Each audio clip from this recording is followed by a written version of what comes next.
Breaking news చూస్తున్నారు. పశ్చిమాసియా దేశాలలో యుద్ధ మేఘాలు కమ్ముకున్నాయి.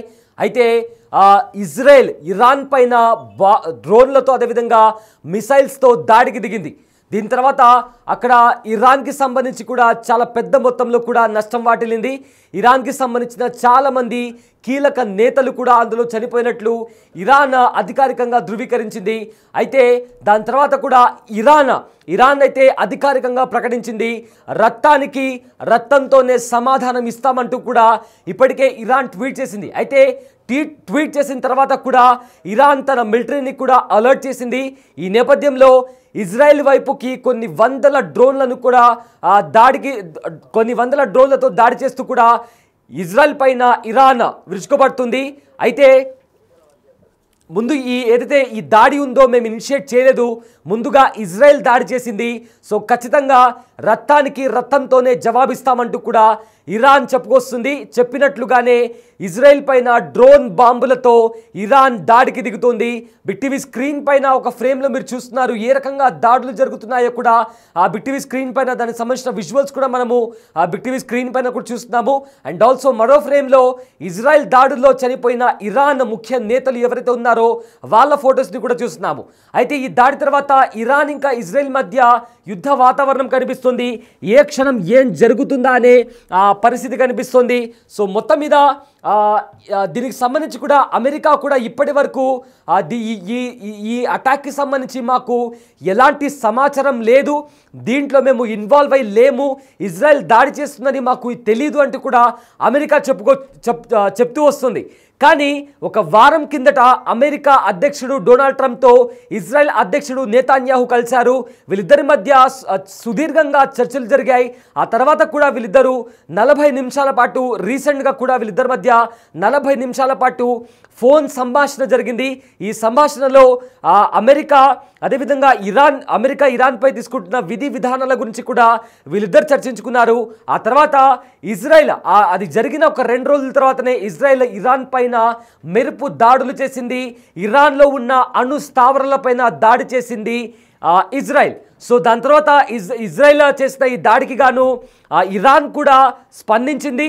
మేము కూడా ఖచ్చితంగా ప్రతీకార దాడి చేస్తాము, రక్తానికి రక్తంతోనే జవాబిస్తామంటూ కూడా ఇరాన్ చెప్పుకొచ్చింది. చెప్పినట్లుగానే ఇజ్రాయెల్ వైపుకి డ్రోన్స్తో దాడికి దిగింది ఇరాన్. అయితే ప్రజెంట్ ఇప్పుడు ఈ అంశానికి సంబంధించిన పూర్తి డీటెయిల్స్ అందించడానికి మా కలీగ్ రామ్ జాయిన్ అవుతున్నారు. ఎస్ రామ్, ప్రజెంట్ అయితే ఇజ్రాయెల్ ఇరాన్ పైన దాడి చేసింది. ఈ దాడిలో ఇరాన్కి సంబంధించిన కొంతమంది కీలక నేతలు కూడా చనిపోయినట్లు ఇప్పటికే అధికారికంగా ఇరాన్ ప్రకటించింది. మరోవైపు రక్తానికి రక్తంతోనే సమాధానం ఇస్తామంటూ కూడా ఇరాన్ అఫీషియల్గా ట్వీట్ చేసింది. అండ్ ఇప్పుడు డ్రోన్ స్ట్రైక్స్ కూడా చేస్తుంది. సో ఏంటి ప్రజెంట్ అక్కడ సిచ్యువేషన్ ఇలా ఉంది, అండ్ ఇది కాస్త 3వ ప్రపంచ యుద్ధానికి దారితీస్తుందని కూడా కొంతమంది చెప్తున్నారు. సో ఏంటి దీనికి సంబంధించిన అప్డేట్స్ ఏంటి రామ్? ముఖ్యంగా మధ్య ప్రాచ్య మిడిల్ ఈస్ట్ లో మళ్ళీ ఆందోళనలు మొదలయ్యాయి. నిన్ననే అమెరికా తమ రాయబార కార్యాలయం నుంచి ఎప్పుడైతే సిబ్బందిని ఉపసంహరించిందో అక్కడి నుంచి ఎవాక్యులేట్ చేయించిందో అప్పుడే చాలా మందికి డౌట్ వచ్చింది. ఎందుకంటే ఇజ్రాయెల్ ఇరాన్ పై ఖచ్చితంగా దాడి చేయబోతుందనే సంకేతాలు నిన్ననే స్పష్టమయ్యాయి. దానికి అనుగుణంగానే ఇవాళ దాడులు ప్రారంభించింది. తెల్లవారుజామునే ఇరాన్ పై చేసిన ఈ భారీ దాడిలో ఒక్కసారిగా విరుచుపడిన పరిస్థితి కనబడుతుంది. ప్రధానంగా ఇరాన్ అణు స్థావరాలపై దాడి చేసినట్టుగా చెప్తున్నారు. అలాగే టెహరాన్ లోని చాలా ప్రాంతాల్లో దాడులు జరిగాయి. ముఖ్యంగా ఇరాన్ రెవల్యూషనరీ గార్డ్ చీఫ్ కూడా ఈ దాడిలో మరణించారు. అంతేకాకుండా 2 అణు శాస్త్రవేత్తలు కూడా ఇరాన్ దాడుల్లో మట్టుబెట్టినట్టుగా తెలుస్తుంది. ప్రధానంగా ఈ శుక్రవారం తెల్లవారుజామున చేసినటువంటి దాడులతో ఇరాన్ కు భారీ ఎదురు దెబ్బలు తగిలాయి.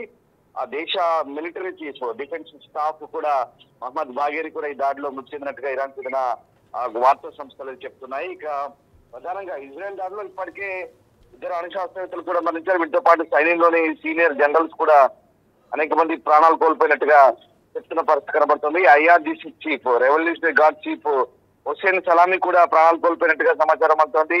అలాగే ఇప్పుడు ఈ ఇరాన్ మిలిటరీ చీఫ్ ఎవరైతే ఉన్నారో బాగేరి, ఈయన టెహరాన్ లో జన్మించారు. ఇరాన్ రెవల్యూషనరీ గార్డ్ స్కోర్ లో చాలా కాలం పనిచేసినట్టుగా చెప్తున్నారు. Iran army chief of staff గా కూడా ఆయన బాధ్యతలు నిర్వర్తించిన పరిస్థితి. ఇదే అసలు దేశంలో అత్యంత కీలక పదవిగా చెప్తున్నారు. అయితే ఈ నేపథ్యంలో ఒక్కసారిగా ఇజ్రాయెల్ భారీ దాడులకు పాల్పడంతో ఇరాన్ కూడా ప్రతీకార దాడులకు తెగబడుతోంది. ఇప్పటి వరకు 100 డ్రోన్లను ఇజ్రాయెల్ పై ప్రయోగించినట్టుగా చెప్తున్నారు. వాటిని ఇజ్రాయెల్ డిఫెన్స్ సిస్టమ్ ఎప్పటికప్పుడు అడ్డుకుంటుంది, ఇంటర్సెప్ట్ చేస్తుంది, ఐరన్ డోమ్స్ తో అడ్డుకున్న పరిస్థితి ఉంటుంది. అందుకు అనుగుణంగా ఇజ్రాయెల్ విదేశాంగ మంత్రి ఇజ్రాయెల్ కేట్జ్ కూడా ఇప్పటికే ప్రకటించారు తాము ఇరాన్ పై దాడులు చేసిన నేపథ్యంలో ఆ దేశంపై ఖచ్చితంగా దాడులు చేసే అవకాశం ఉంది కాబట్టి స్టేట్ ఆఫ్ ఇజ్రాయెల్ ప్రావిన్స్ లో కంప్లీట్ గా ఎమర్జెన్సీ విధించారు. ఆ ప్రాంతాల్లో ప్రజలు అప్రమత్తంగా ఉండాలి, ఎక్కడ గుమి కూడకూడదు, ఖచ్చితంగా ఆపద పొంచి ఉంది. ఇరాన్ తమపై మళ్ళీ ప్రతీకారులకు దాడులకు దిగుతున్నట్టు ఆయన ఇప్పటికే దేశ ప్రజలకు హెచ్చరించిన పరిష్కారం అవుతుంది. అయితే ఇజ్రాయెల్ ఒకటి చెప్తుంది, దాడులు ఇక్కడితో ఆగిపోలేదు, కంటిన్యూ చేస్తామని చెప్తుంది. ప్రధానంగా ఇజ్రాయెల్ అణుస్థావరాలపై దాడులకు దిగే అవకాశం ఉన్నట్టుగా చెప్తున్నారు. ప్రధానంగా ఇజ్రాయెల్ దాడిలో ఇరాన్ లోని నతాంజ్ అణుశుద్ధి కేంద్రం ధ్వంసమైనట్టుగా అంతర్జాతీయ అణుశక్తి సంస్థ ప్రకటించింది. ఈ మేరకు ఆ సంస్థ చీఫ్ గ్రోసీ కూడా ఎక్స్ వేదికగా ప్రకటించిన పరిస్థితి కనబడుతుంది. ఇక ఇరాన్ లోని పరిస్థితులను జాగ్రత్తగా గమనించిన పరిస్థితి, ఒకవేళ ఏదైనా రేడియేషన్ లీకేజ్ అయితే కనుక చాలా ఇబ్బందులు కలుగుతాయి కాబట్టి దానికి సంబంధించి కూడా ఎప్పటికప్పుడు ఆ అణుశక్తి సంస్థ దాన్ని ఎప్పటికప్పుడు దానిపై కన్నేసిన పరిస్థితి కనబడుతుంది. సో ఆ రకంగా మొత్తం అయితే పరస్పరం దాడులు కొనసాగుతున్నాయి. మిడిల్ ఈస్ట్ లో మళ్ళీ ఉద్రిక్తతలు అయితే తలెత్తున్న పరిస్థితి కనబడుతోంది. వాస్తవానికి ఇరాన్ సంబంధించి అంటే ఎందుకు దాడులు చేస్తుంది ఇరాన్ పై అంటే కనుక ఇరాన్ చాలా చేసింది ఇజ్రాయెల్ సంబంధించిన విషయంలో. అసలు ఎక్కడ గొడవ స్టార్ట్ అయిందంటే కనుక ఏప్రిల్ 1న 2024లో ఎప్పుడైతే సిరియాలోని డమాస్కస్ లో తమ ఈ రాయబార కార్యాలయంపై ఇరాన్ రాయబార కార్యాలయం దగ్గర ఒక దాడి జరిగింది. ఆ దాడికి ఇజ్రాయెలే బాధ్యత వహిస్తుందంటూ ఇరాన్ క్లియర్ గా చూస్తున్న పరిస్థితి కనబడుతుంది. ప్రధానంగా ఈ దాడుల్లో అప్పుడు ఇరాన్ రెవల్యూషన్ గార్డ్ చెందినటువంటి 7 మరణించారు, ఒక కీలక సైనిక కమాండర్ కూడా మృతి చెందారు. అయితే ఈ దాడికి ఇజ్రాయెలే కారణమంటూ ఇరాన్ మొదటి నుంచి ఆరోపిస్తుంది. కానీ ఆ దాడి తాము చేసినట్టుగా ఇజ్రాయెల్ ఎప్పుడు ఎక్కడ ప్రకటించుకోని పరిస్థితి. అయితే దానికి ప్రతీకారం తీర్చుకుంటామంటూ అప్పుడు ఇజ్రాయెల్ సుప్రీం ఖోమిని చెప్తున్న పరిస్థితి ఉంటుంది. అప్పటి నుంచి కూడా ఈ దేశాల మధ్య యుద్ధం ప్రారంభమైనట్టుగానే కనబడుతుంది. అంతేకాదు ఇక్కడ మనకు హిజ్బుల్లా ఎవరైతే ఉన్నారో లెబనాన్ బేస్ గా ఉండే హిజ్బుల్లా, ఇక్కడ హిజ్బుల్లా, హమాస్, అలాగే హౌతీ, యెమెన్ లోని హౌతీలు, ఈ ముగ్గురికి కూడా ఇరాన్ పరోక్షంగా మద్దతిస్తుంది, ఫండింగ్ చేస్తుంది. ఈ ముగ్గురు కూడా ఇజ్రాయెల్ పై దాడి చేస్తున్నారు. ఇజ్రాయెల్ పై అటాక్ లో హమాస్, లెబనాన్ నుంచి ఉన్నటువంటి ఈ హిజ్బుల్లా, అలాగే హౌతీ ఎవరైతే ఉన్నారో యెమెన్ నుంచి హౌతీని, వీళ్ళంతా కూడా ఇజ్రాయెల్ పై దాడి చేస్తున్నారు. వాళ్ళందరికీ కూడా ఇరాన్ సపోర్ట్ చేస్తుంది. దాంతో ఇజ్రాయెల్ కి ఇక్కడ పట్టలేని కోపం వస్తుంది. ఇరాన్ వీళ్ళందరికీ ఫండింగ్ చేస్తూ దాడులకు ప్రోత్సహిస్తున్న వేళ ఇరాన్ పై ప్రతీకారం తీసుకుంటామంటే ఇజ్రాయెల్ ఎప్పటి నుంచో ఎదురు చూస్తున్న పరిస్థితి. ఆ నేపథ్యంలో ఇప్పుడు ఈ దాడులు సాగుతున్న పరిస్థితి కనబడుతుంది. సో రకంగా ఇజ్రాయెల్ పరస్పరం దాడులు చేసుకున్న నేపథ్యంలో అటు రక్తానికి రక్తం చెల్లిస్తామంటూ ఇరాన్ కూడా చెప్తుంది. కానీ తమ సార్వభౌమత్వానికి తమ దేశాన్ని కనుక ముప్పు వస్తే ఇరాన్ నే పూర్తిగా భౌగోళిక పటంలోనే లేకుండా చేస్తామంటే ఇజ్రాయెల్ కూడా హెచ్చరిస్తున్న పరిస్థితి కనబడుతుంది. సో ఇక్కడ ఒకటే అంటే ఎందుకు వీళ్ళిద్దరి మధ్య గొడవ స్టార్ట్ అయిందంటే ఇక్కడ హమాస్ సహా పాలస్తీనా గ్రూపులకు, లెబనాన్ లోని షియా మిలిటెంట్ హిజ్బుల్లా గ్రూపులకు నిధులు, ఆయుధాలు సమకూరుస్తుంది. అలాగే అణుబాంబు తయారీ పనిలో ఉన్నట్టు ఇజ్రాయెల్ ఎప్పటి నుంచో భావిస్తుంది. ఈ నేపథ్యంలోనే ఇరాన్ పై ఖచ్చితమైన దాడులకు తెగబడుతుంది. ఇరాన్ అగ్రనేత అయతుల్లా ఖొమైనీ కూడా ఇజ్రాయెల్ ఒక క్యాన్సర్ గడ్డగా అభివర్ణించి ఎటువంటి సందేహాలు తావలేకపోతే దాన్ని పూర్తిగా నిర్మూలిస్తామంటూ గతంలోనే ప్రకటించారు. ఈ నేపథ్యంలోనే ఈ ఇరు దేశాల మధ్య యుద్ధ వాతావరణం అయితే నెలకొన్న పరిస్థితి కనబడుతుంది. సో డమాస్కస్ దాడులతో స్టార్ట్ అయిన ఈ దాడులన్నీ కూడా ఇప్పుడు పూర్తిగా డైరెక్ట్ ప్రత్యక్ష యుద్ధానికి దారితీసిన పరిస్థితి కనబడుతుంది. ఇది కాస్త ఇప్పుడు హమాస్ ఇజ్రాయెల్ యుద్ధం కాస్త పశ్చిమాసియాలో దేశాల మధ్య యుద్ధంగా పరిణమించింది. ఒక్కటి గమనించండి మీరు, ఇక్కడ లెబనాన్, సిరియా, ఇరాక్, ఇరాన్ ఇన్ని దేశాల మధ్య ఇప్పుడు ఇజ్రాయెల్ ఇన్ని దేశాల మధ్య ఇది కాస్త యుద్ధంగా పరిణమించే పరిస్థితి. అండ్ అలాగే ఇరాన్ లోని ఈ రెవల్యూషనరీ గార్డ్స్ ఏదైతే ఉందో రెవల్యూషనరీ గార్డ్స్ కార్ప్స్ అంటారు, ఇది కాస్త ఏమవుతుందంటే పూర్తిగా మత ఛాందస సంస్థగా మారిపోయింది.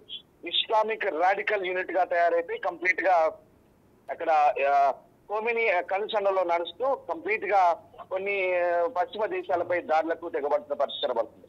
ఆ రకంగా ఈ ఇరాన్ రెవల్యూషనరీ గార్డ్స్ టార్గెట్ చేసుకొని కూడా దాడులు కొనసాగుతున్న పరిస్థితి కనబడుతుంది. మొత్తం మీద ఈ దాడులకు సంబంధించి అయితే ప్రస్తుతం పరస్పరం దాడులు అయితే కొనసాగుతున్నాయి. ఓవైపు మరొక ఇంట్రెస్టింగ్ టాపిక్ ఏంటంటే ఇరాన్ అణు కార్యక్రమాన్ని నియంత్రించే ఒప్పందాన్ని ఈ తుది దశకు తీసుకెళ్లే అవకాశాలు అయితే సన్నగిలుతున్న టైంలో అమెరికా భద్రతా చర్యలు అయితే వేగంగా చేసి ఇజ్రాయెల్ హమాస్ యుద్ధం తర్వాత మరొక సైనిక సంఘర్షణ తలెత్తకుండా ఉండాలన్న ఉద్దేశంతోనే అమెరికా చర్చలు అయితే కొనసాగిస్తుంది. సో ఆ రకంగా ఇరాన్ అణ్వాయుధాలను తయారు చేసుకోలేదని చాలా స్పష్టంగా చెప్పాలంటే వాళ్ళు అణాయుధాన్ని పొందలేరంటూ ట్రంప్ చాలా ఖచ్చితంగా చెప్తున్నారు. సో ఆ రకంగా అంటే ఇక్కడ అణ్వాయుధ సంబంధించిన చర్చలు, న్యూక్లియర్ డిస్కషన్స్ పూర్తిగా కంప్లీట్ కాలేదు. ఇరాన్ అణ్వాయుధాలు తయారు చేస్తుందంటూ ఇజ్రాయెల్ ఆరోపిస్తున్నాయి, పశ్చిమ దేశాలు ఆరోపిస్తున్నాయి. కానీ అలాంటి ఏం లేదంటూ ఇరాన్ కొట్టిపారేసిన వేళ ప్రస్తుతం ఈ దాడులు అయితే ప్రాధాన్యత అంతరించుకున్నాయి. నిజంగా అసలు అంటే ఇక్కడ అమెరికా ఒకటే చెప్తుంది, మాకు ఈ దాడులకు ఎలాంటి సంబంధం లేదు, మేము ముందే దాడులు చేయొద్దంటూ ఇజ్రాయెల్ హెచ్చరించామని చెప్తున్నప్పటికీ కూడా ఇజ్రాయెల్ ఎక్కడ తగ్గట్లేదు. పూర్తిగా తమ దేశ సార్వభౌమత్వం ఎప్పుడైతే అక్టోబర్ 7, 2023లో జరిగిన దాడులతో ఇజ్రాయెల్ పూర్తిగా రగిలిపోతున్న పరిస్థితి కనబడుతుంది. తమపై దాడి చేసిన ఎవరిని వదిలిపెట్టాం, అవసరమైతే నాశనం చేసేదాకా వదిలిపెట్టామంటే ఇజ్రాయెల్ ఐడిఎఫ్ ప్రతిజ్ఞ చేస్తుంది. అందుకు తగ్గట్టుగానే ఇప్పుడు ఈ దాడులు అయితే కొనసాగుతున్నట్టుగా మనకు చాలా క్లియర్ గా అర్థమవుతున్నాయి. దీనికి ప్రధానంగా ఇరాన్ అణుస్థావరాలపై ఇజ్రాయెల్ టార్గెట్ చేసుకొని దాడులు చేస్తుంది. మనం ఇప్పటి వరకు చూసిన దాడుల్లో ఇప్పటికీ ఇరాన్ లోని టాప్ మిలిటరీ కమాండర్లు ముఖ్యమైనట్టుగా తెలుస్తుంది. ఒకసారి ఆ దృశ్యాలు చూస్తే కనుక మనకు అర్థమవుతాయి. తెల్లవారుజామున జరిగినటువంటి ఆ భారీ దాడుల్లో ఒక్కసారిగా టెహ్రాన్ లో ప్రజలంతా కూడా రోడ్లపైకి వచ్చారు. రోడ్లపైకి వచ్చి ప్రాణాలు కాపాడుకునేందుకు బయటకు వచ్చిన పరిస్థితి కనబడుతోంది. ఇరాన్ లోని టాప్ మిలిటరీ కమాండర్స్ ఈ దాడిలో మృతి చెందారు. 2 అణుశాస్త్రవేత్తలు కూడా చనిపోయిన పరిస్థితి. ఇప్పుడు అట్ ద సేమ్ టైం ప్రతీకార దాడులు కూడా ఇటు ఇజ్రాయెల్ పై జరుగుతున్న పరిస్థితి. ఏదేమైనా సైడ్ మొత్తం మీద పశ్చిమాసియాలో అంటే మిడిల్ ఈస్ట్ లో, మధ్యప్రాచ్యంలో మళ్ళీ ఉద్రిక్తతలు తలెత్తాయి. మీరు అన్నట్టుగా ఒకవేళ ఇది దేశాల మధ్య యుద్ధంగా పరిణమిస్తే ఇంకా ఎవరెవరు జోక్యం చేసుకుంటారనేది తేలాల్సింది. ఎందుకంటే అటు ఇరాన్ కు చైనా, రష్యా సపోర్ట్ కూడా ఉంది. ఈ రకంగా ఇటు ఇజ్రాయెల్ కు మాత్రం అమెరికాతో పాటు మరికొన్ని పశ్చిమ దేశాలు సపోర్ట్ గా ఉన్నాయి. ఒకవేళ మీరు అనుకుంటున్నటువంటి సందర్భం వస్తే కనుక 3వ ప్రపంచ యుద్ధానికి దారి తీయబోతుందా అంటే కనుక అది కూడా ఖచ్చితంగా కొట్టిపారేయలేం. ఇది మాత్రం దేశానికి మధ్య యుద్ధాలుగా పరిణమిస్తే కనుక ఖచ్చితంగా ఆ రకమైన పరిస్థితి తలెత్తే అవకాశం ఉంది. కాబట్టి అంతవరకు అంతర్జాతీయ సమాజం చూస్తూ ఊరుకోదు. బహుశా ఖచ్చితంగా ఈ దాడులను ప్రయత్నించే అవకాశం ఉంది. Yes, thank you Ram, thanks for the update. అయితే ప్రజెంట్ ఏదైతే ఇజ్రాయెల్ ఇంకా ఇరాన్ మధ్య చోటు చేసుకున్న పరిణామాలు ఏవైతే ఉన్నాయో అవి 3వ ప్రపంచ యుద్ధానికి కూడా దారితీస్తాయనే సంకేతాలు కూడా చాలా బలంగా కనిపిస్తున్నాయి. అయితే ఇజ్రాయెల్ దాడి చేసిన తర్వాత ఇరాన్ కూడా మా ప్రతీకారం ఖచ్చితంగా ప్రతి దాడి కూడా ఖచ్చితంగా చేస్తాము అంటూ కూడా రక్తానికి రక్తంతోనే సమాధానం ఇస్తామంటూ కూడా ఇరాన్ ట్వీట్ చేసింది. అయితే ప్రజెంట్ ఇప్పుడు ఇరాన్ కూడా డ్రోన్ దాడికి దిగింది ఇజ్రాయెల్ పైన. కానీ మా దేశం పైన, మా దేశ ప్రజలపైన దాడికి దిగితే ప్రపంచ పటం మీద ఇరాన్ లేకుండా చేస్తామంటూ కూడా ఇప్పటికే ఇజ్రాయెల్ కూడా హెచ్చరించినటువంటి పరిస్థితి కనిపిస్తుంది.